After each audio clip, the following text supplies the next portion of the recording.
The Mead-Hall in Beowulf and Anglo-Saxon society. The Mead-Hall was a significant symbol in medieval society because it served as a meeting point for warriors and soldiers to relax after their adventures and wars. These warriors had fought alongside one another, and they knew their allegiance would be appreciated when they returned to the Mead-halls. Mead-Hall offered a zone of shelter from the unstable exterior environment that constantly threatened invasion by surrounding peoples. This paper aims to describe the significance of the Mead-Hall and its concept of community among Anglo-Saxons.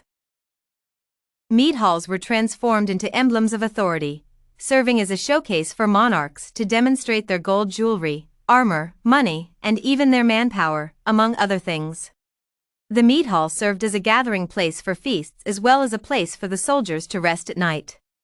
Beowulf and his warriors went to Heorot for a number of reasons, the first of which was a formal meeting with Hrothgar. The second is a celebration, and the third is a place to sleep with their weapons and armor ready for combat. Mead-halls were palaces, cafeterias, bars, and camps all in one. The Anglo-Saxons built massive wood mead-halls with thatch roofing to house hundreds of visitors.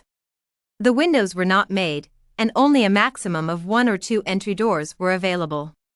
While the central hearth and wall hangings kept visitors warm, the hall became smoky. Pork, venison, or beef could be roasted on a spit over a fire pit, fish such as herring or eel could be griddled, or a stew could be cooked in a cauldron.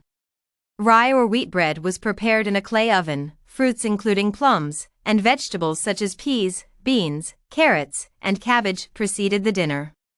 On seats erected in rows around the hall, visitors sat according to their respective social statuses. Scops were constantly there to amuse visitors with heroic stories, joined by musicians on the harp and flute.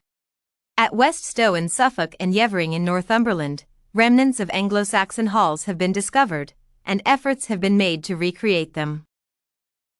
In Heorot, King Hrothgar celebrates his victory and bestows numerous riches on his thanes, warriors. The structure resembles a palace since it soars to such heights that it is likened to a cliff.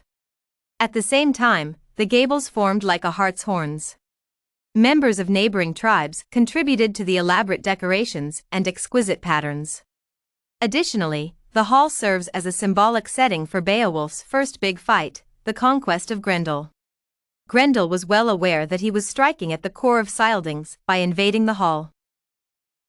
Heorot was the most ornate, horn-gabled, and magnificent of Mead-halls.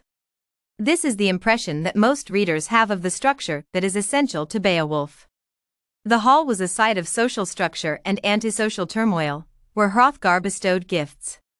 It is also where Grendel dies in his pursuit of the gift throne until Beowulf brutally stops his assaults. Heorot is the scene of most of the poem's action, yet the structure is often overlooked as readers focus on the story and people, leaving the location in the background. Consequently, for most people, Heorot appears incomplete and often irrelevant to people's interpretation of the text, like other Mead-halls in Germanic literature.